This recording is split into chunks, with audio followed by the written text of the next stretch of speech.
שלום עליכם. לכתחילה בשבת קודש, סעודה שנייה של שבת, סעודה של היום, צריך לאכול אותה בבוקר עד חצות היום, זה הזמן של הסעודה הזאת לכתחילה.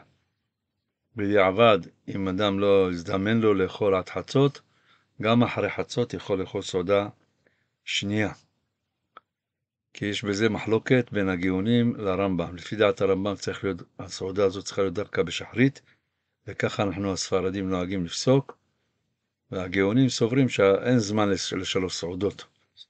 נפקא מינה, כותב הרב בן ציון זיכרונו לברכה, אדם שאכל מזונות שספק ברכתם המוציא, כל רוב סוגי המזונות, בפלם, בורקסים, כל הדברים האלה שאכל לפני חצות, אז יכול לצאת ידי חובה, יכול לאכול סעודה שנייה של שבת בבוקר אפילו אחרי חצות. למה? כיוון שהמזונות שהוא אכל זה ספק המוציא, אז ספק אחד אולי יצא ידי חובה, ויכול עוד ספק אחד שאולי הלכה כמו הגאונים, לכן זה ספק ספיקה. אומר הרב, אדם יכול לצאת ידי חובה ולאכול סעודת שחרית אפילו אחרי חצות, אם הוא אכל מזונות לפני החצות שיש בהם ספק ברכת המוציא. השם יזכה אותנו לצאת ידי חובה לסעודות.